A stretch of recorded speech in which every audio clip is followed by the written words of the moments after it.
Class 10 के board के mathematics के एग्जाम में ऐसा क्वेश्चन हर साल आता है। अगर तुमको यकीन ना हो तो पिछले 15 साल का तुम क्वेश्चन बैंक पलट के देख लो, ये हर एक साल में कोई ना कोई इस तीनों पैटर्न में से कोई ना कोई एक क्वेश्चन जरूर पूछा गया होगा। ठीक है, अब स्टूडेंट क्या करते हैं, इसको बना के तो आते हैं, सॉल्व करके आते हैं, लेकिन शायद उनको मार्क्स मिल नहीं पाता है, क्योंकि रूट वाले नंबर को इरेशनल प्रूफ करने का 3 पैटर्न होता है और ये तीनों पैटर्न क्वेश्चन को अगर सेम तरीके से बना दोगे तो मार्क्स नहीं मिलेगा। ठीक है, तो इस तीनों पैटर्न के क्वेश्चन को कैसे कैसे सॉल्व करते हैं ये मैं बताऊंगा। पहले कंसेप्ट देखेंगे, फिर एक्सप्लेन करेंगे, फिर सॉल्यूशन देखेंगे, ताकि इस पैटर्न पे कोई भी क्वेश्चन आ जाए एग्जाम में तुम छोड़ के नहीं आओगे। ठीक है, अब पहले ये समझ लेते हैं कि क्या कौन कौन से पैटर्न पे क्वेश्चन आता है। ठीक है, क्योंकि लोग क्या करते हैं, तीनों पैटर्न को एक ही तरीके से बनाते हैं, जो गलत है। पहला पैटर्न ये होता है कि सिर्फ रूट में कोई एक नंबर होगा, जैसे √2 हो जाए, √3 हो जाए, √5 हो जाए, √6 हो जाए, ऐसा नंबर सिर्फ एक ही नंबर होगा, वो इरेशनल। दूसरा पैटर्न ये है कि रूट में 2 नंबर मिलेगा, चाहे वो प्लस में हो या फिर माइनस में, से √2 + √3 या √2 - √3। इसको सॉल्व करने का पैटर्न अलग है। तीसरा पैटर्न का जो क्वेश्चन होता है वहां पे एक रैशनल नंबर होता है और दूसरा इरेशनल, जैसे कि 2 रैशनल है और √3 क्या है, इरेशनल है। अब 2 × √3 है, हो सकता है कि 2 + √3 भी हो जाए, 2 - √3 भी हो जाए और 2 / √3 भी हो जाए। ये तीनों पैटर्न सेम ही पैटर्न है। ठीक है, इसका बट ये तीनों आपस में डिफरेंट है। ठीक है, क्योंकि इन सबको अलग तरीके से सॉल्व करना पड़ता है। देखो कहां से शुरुआत करते हैं, कहां से सोचेंगे, हर एक स्टेप में बताऊंगा आपको कंसेप्ट और फिर सॉल्व करेंगे आगे। शुरुआत कहां से करें, हम क्लास 9 में पढ़ चुके हैं कि क्लास 9 में हमने पढ़ा था कि रूट के अंदर में जो नंबर परफेक्ट स्क्वायर नहीं है वो इरेशनल होता है। जैसे कि 2 परफेक्ट स्क्वायर नहीं है तो रूट के अंदर में तो ये इरेशनल ही होगा, लेकिन मुझे कह रहा है कि नहीं आप प्रूफ करके दिखाओ कि √2 क्या है, इरेशनल है। अब मैं कहूंगा कि भाई मेरे को पता है, लेकिन तुम प्रूफ करने के लिए दे रहे हो, तो इसको प्रूफ करने के लिए हम लोग यूज करेंगे कंट्राडिक्शन मेथड का। अब क्या होता है कंट्राडिक्शन मेथड? कंट्राडिक्शन वो मेथड है जिसके बारे में हम जो चीज जानते हैं, जैसे मेरे को पता है कि √2 इरेशनल है, लेकिन फिर भी हम लोग गलत मान लेंगे कि √2 रैशनल है। यही कंट्राडिक्शन मेथड होता है कि जो पता है उसको छोड़ के कुछ और मान लिया जाए। तो स्टार्ट करते हैं सॉल्यूशन कंट्राडिक्शन मेथड के साथ। सॉल्यूशन में इफ पॉसिबल, सेंटेंस बहुत इंपॉर्टेंट है इसमें कि सेंटेंस क्या सब लिखा जाए, ये बात जानना जरूरी है। इफ पॉसिबल मतलब पॉसिबल है तो, if possible let √2 be a rational number. क्योंकि √2 को मेरे को पता है कि वो इरेशनल है, इसलिए मैंने कह दिया कि अगर पॉसिबल है तो मान लेते हैं कि √2 क्या है, एक रैशनल नंबर है। Rational number of the form, किस फॉर्म का है ये, P/Q का। किस फॉर्म में है ये, P/Q के फॉर्म में है। Where P and Q are coprime. ठीक है, अब ये को प्राइम क्या होता है ये समझना जरूरी है, क्योंकि ये हमारे पूरी सेंटेंस का सबसे इंपॉर्टेंट पार्ट है। ये को प्राइम, यहीं से कंट्राडिक्शन की शुरुआत होती है। देखो हमने क्या कहा कि √2 अगर मान लेते हैं √2 रैशनल नंबर है, और अगर ये रैशनल नंबर है तो ये P/Q के फॉर्म में है, और P और Q क्या है, PQ को प्राइम, मतलब P और Q में कुछ भी, ठीक है, कॉमन फैक्टर नहीं। जैसे कि हम यहां पे बात करते हैं कि 4/6 ये रैशनल है, ठीक है, लेकिन स्टैंडर्ड फॉर्म में नहीं है, क्योंकि स्टैंडर्ड फॉर्म क्या होगा, इसका 2 से कैंसिल कर दो तो 2/3 स्टैंडर्ड फॉर्म होता है। ठीक है, अब 2 3 को प्राइम है क्योंकि यहाँ पे कुछ भी कॉमन नहीं है, लेकिन 4 और 6 को प्राइम नहीं था क्योंकि यहाँ पे 2 कॉमन था। तो रैशनल नंबर किस फॉर्म में होता है, को प्राइम होना चाहिए उसका P/Q वाला फॉर्मेट। तो हमने क्या कह दिया कि P और Q को प्राइम है, मतलब 2 और 3 में क्या कॉमन आएगा, इसका कॉमन फैक्टर क्या है, सिर्फ 1 है। 2 और 3 का कॉमन फैक्टर सिर्फ 1 ही होता है। तो को प्राइम कहने का मतलब ये हुआ कि कॉमन फैक्टर क्या होना चाहिए, 1 होना चाहिए, किसका, P और Q का।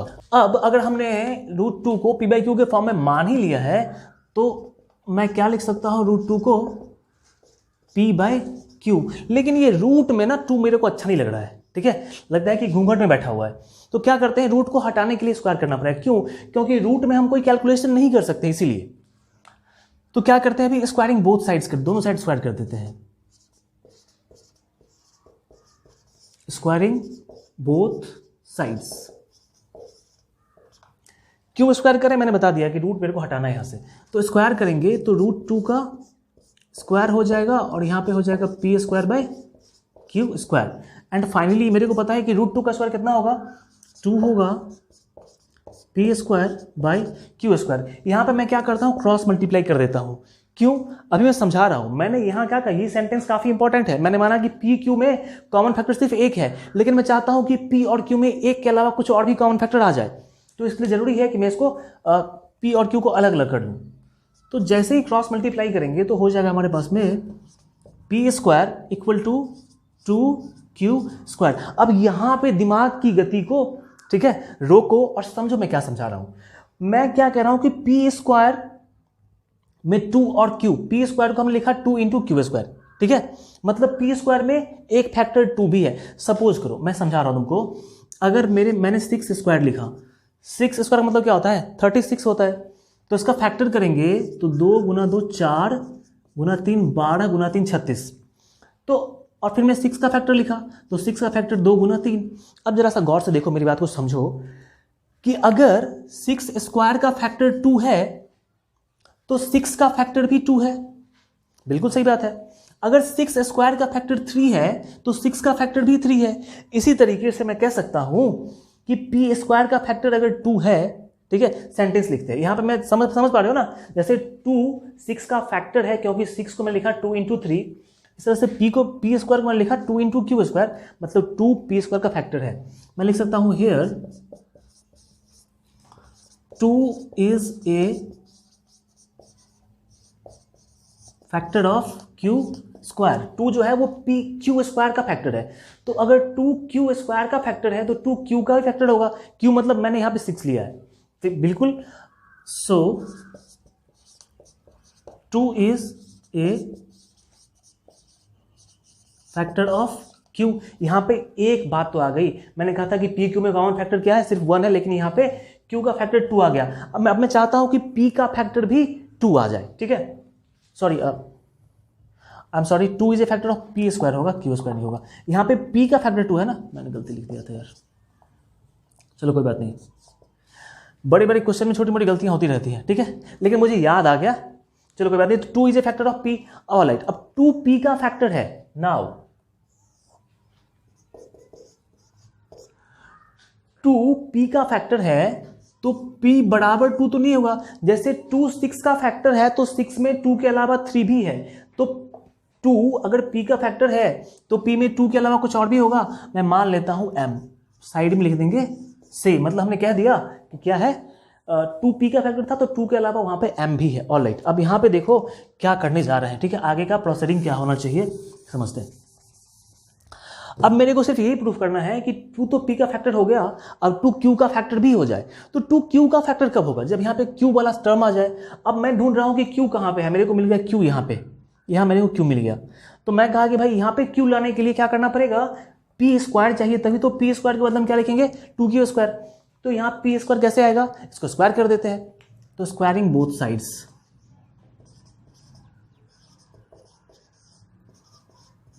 स्क्वायरिंग बोथ साइड्स, ठीक है। टॉपर्स का आंसर ऐसा ही आंसर होता है, और बिल्कुल ऐसे ही लिखोगे एग्जाम में तो पूरा का पूरा मार्क्स आएगा। फिर ये कि तुम कह के नहीं आओगे कि मैंने सॉल्यूशन दिया था लेकिन मेरे को मार्क्स नहीं आया।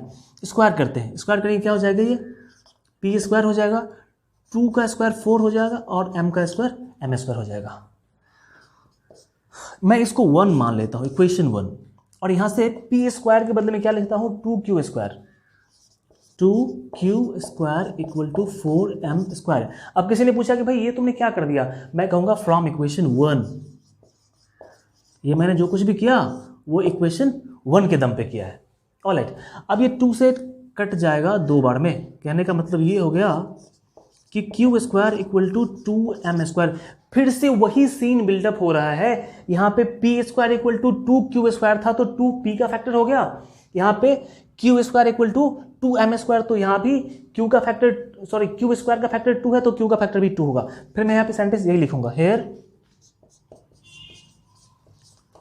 2 is A factor of q square, so 2 is A factor of q, ठीक है। अगर 2q स्क्वायर का फैक्टर है तो 2q का फैक्टर भी होगा। कैसे होगा ये मैंने तुमको समझा दिया था स्टेटमेंट में।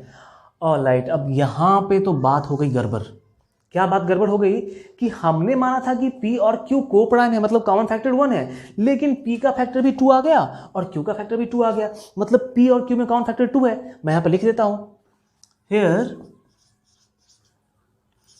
2 is a common factor of P and Q। अब 2 क्या है, P और Q का कॉमन फैक्टर है, लेकिन मैंने क्या कहा था कॉमन फैक्टर 1 ही होना चाहिए, लेकिन 2 आ गया। और यार काम तो गड़बड़ हो गया। क्यों गड़बड़ हुआ? क्योंकि हमने गलत मान लिया था, हमने √2 को रैशनल मान लिया, इसलिए ये गलती हुई है, मतलब √2 इरेशनल था। ठीक है, तो 2 is a common factor of P and Q which is contradiction to our assumption. जो हमने माना है उसके साथ क्या हो गया, कंट्राडिक्शन हो गया, which is a contradiction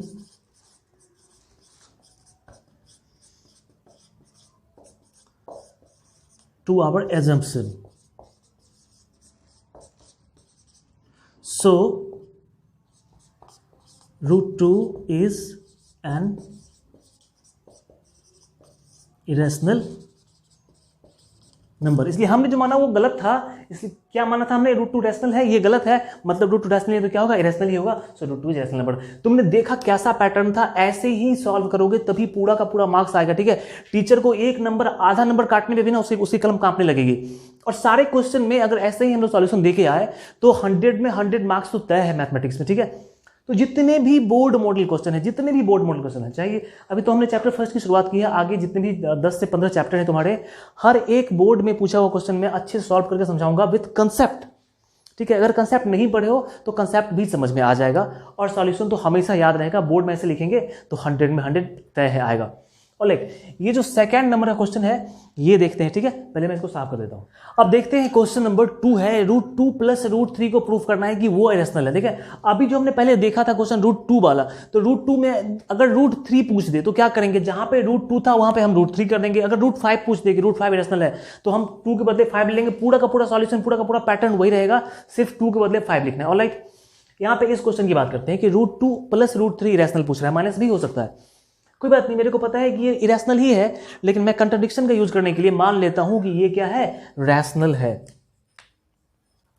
late if possible लिख देते हैं। ठीक है, अच्छा रहेगा, स्टार्ट करना यहीं से, क्योंकि मेरे को पता है कि वो इरेशनल है, लेकिन अगर पॉसिबल है, if possible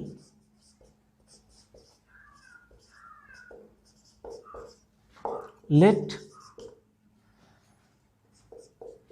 √2 plus √3 be a rational number.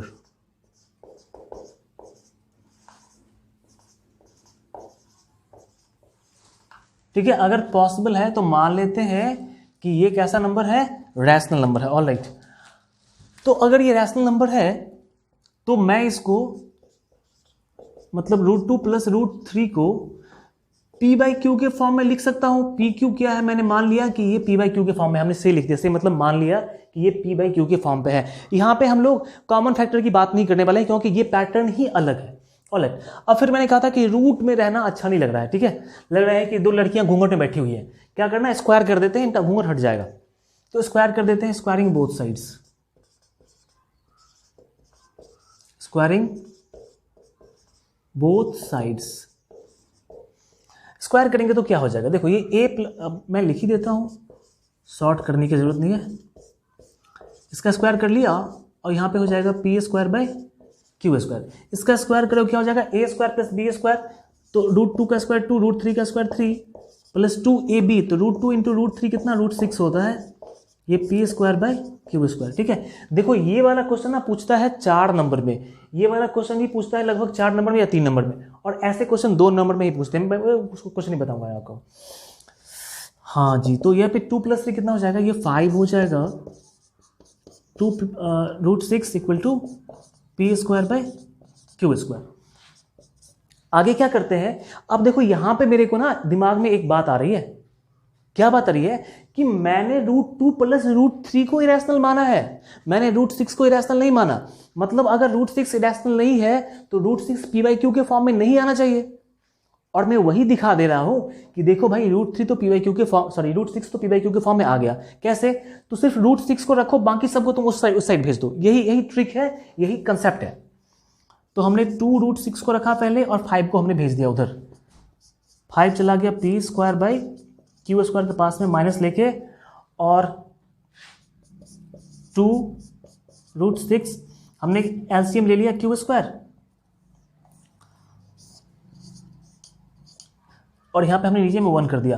तो देखो q² से ये तो कैंसिल हुआ, तो कितना बचा? p² - 5q²। आगे की बात यहां पे करते हैं।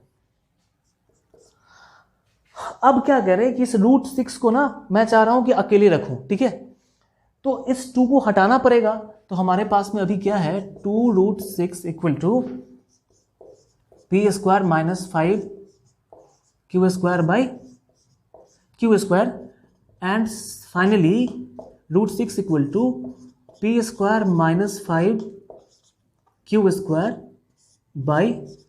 5q²/q²। ऑलराइट, और ये 2 जो हटा, 2 अभी मल्टीप्लाई में था, ये नीचे डिवाइड में आके रुकेगा। यहां पे देखो अब फिर से क्या हो गया? कंट्राडिक्शन हो गया। क्यों? क्योंकि √6 p/q के फॉर्म में।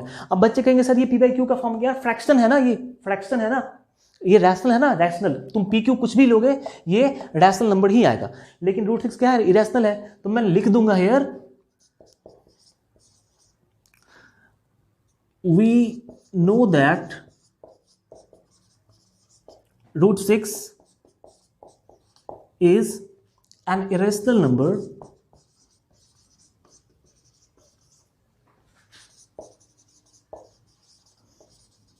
and cannot be represented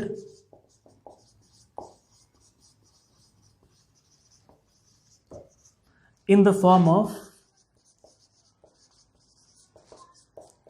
p/q। मैंने क्या कहा कि √6 क्या है भाई? इरेशनल नंबर है और वो p/q के फॉर्म में नहीं आ सकता है, लेकिन यहां पे √6 क्या हुआ?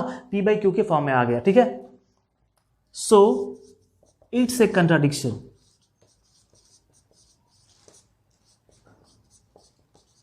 It's a contradiction to our assumption. जो हमने माना है उससे इसका कंट्राडिक्शन हो रहा है। It's a contradiction to our assumption.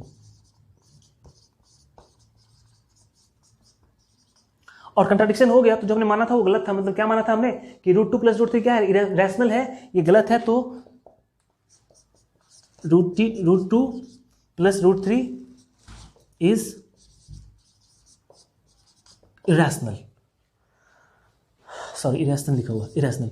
देखा तुमने सॉल्यूशन, ठीक है? हमने कंसेप्ट भी बताया कि भाई यहाँ पे क्या करना है। अब यहाँ पे क्या करना है भाई? अलग तरीके से स्क्वायर करके उस पैटर्न पे बनाओगे तो गलत हो जाएगा। तुमको लगेगा कि हमने कंट्राडिक्शन कर दिया, लेकिन गलत हो जाएगा। ऐसे वाले जितने भी क्वेश्चन होंगे, चाहे वो प्लस में रहे माइनस में रहे, हमको क्या करना है? स्क्वायर करना है। और मैंने √2 + √3 को रैशनल माना था। √6 को तो हमने रैशनल नहीं माना, मतलब √6 इरेशनल है, ये p/q के फॉर्म में नहीं हो सकता, लेकिन ये p/q के फॉर्म में आ गया। काम खत्म हो गया इसका।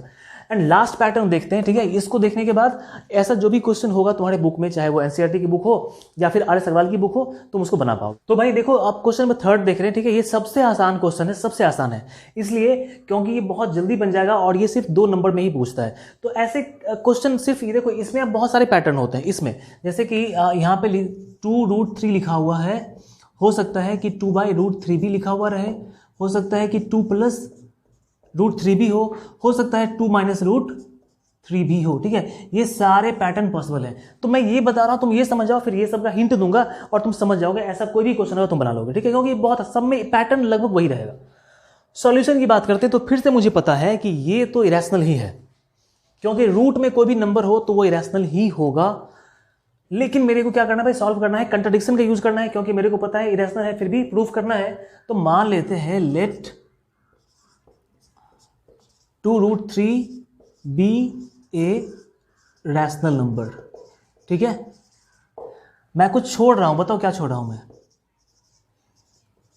स्टेटमेंट में मैंने कुछ छोड़ दिया है। क्या छोड़ दिया है? If possible. Yes, if possible ये लगाना है, क्योंकि मुझे पता है कि पॉसिबल नहीं है, तो इसलिए मैंने कह दिया कि अगर पॉसिबल है तो मान लेते हैं कि 2√3 क्या है? एक इरेशनल नंबर है।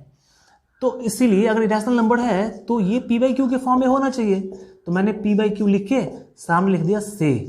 अपने मन से लिख यहाँ पे लिख देंगे हम लोग से, मतलब हमने मान लिया। ऑलराइट, अगर तुमने मान ही लिया तो अब फिर से काम गड़बड़ हो गया।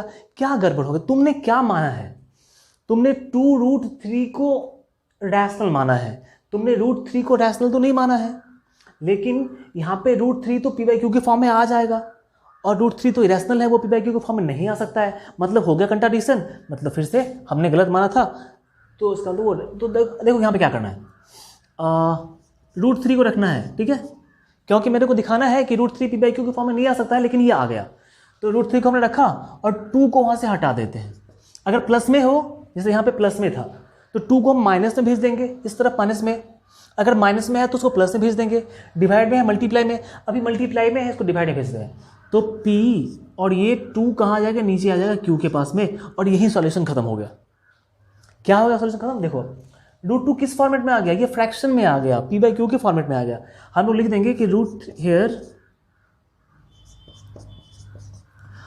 और सेंटेंस वही लिखेंगे, ठीक है। सेंटेंस तुम लिख लोगे, मैं थोड़ा शॉर्ट कर देता हूं। देखो वी नो दैट, या मैं लिख ही देता हूं, we know that √3 can not be represented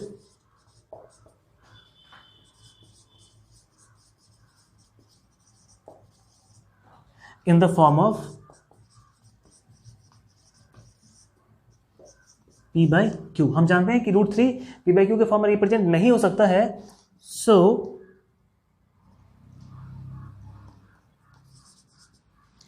it's a contradiction to our assumption। इसीलिए हमने जो माना है रैशनल, उससे इसका कंट्राडिक्शन हो रहा है, भेदभाव हो रहा है, ठीक है, मतभेद बोलते हैं कंट्राडिक्शन में। और हमने ऐसा, भाई कंट्राडिक्शन हो गया, मतलब हमने माना था वो गलत था। तो फिर क्या माना था हमने कि 2√3 रैशनल है, ये गलत है, मतलब क्या 2√3 इरेशनल है। इसीलिए 2√3 is an irrational number. That is the solution, ठीक है। 2 नंबर वाले क्वेश्चन में इतना ही सॉल्व करना है, ज्यादा सॉल्व नहीं करना है। तो तुमने इस तीनों पैटर्न को देख लिया। आगे जितने भी, मैंने फिर से बताना है तुमको कि जितने भी बोर्ड मॉडल क्वेश्चन अभी मैंने स्टार्ट किया, अब सारे क्वेश्चन लगातार आते रहेंगे, ठीक है। और कंसेप्ट तो आएंगे ही साथ में, कंसेप्ट में मैं सॉल्यूशन में भी कंसेप्ट बता ही देता हूं, ठीक है। तो इस तरीके से अगर हम क्वेश्चन को सही से देखें तो बोर्ड में आने वाले सारे क्वेश्चन को हम लोग बहुत अच्छे से डिस्क्राइब भी कर पाएंगे और पूरा का पूरा मार्क्स भी आ पाएगा। तो मिलते हैं फिर नेक्स्ट वीडियो में आगे और भी बोर्ड मॉडल क्वेश्चन के साथ। तब तक बाय एंड टेक केयर। अगर सब्सक्राइब नहीं किया तो subscribe now and press the bell icon.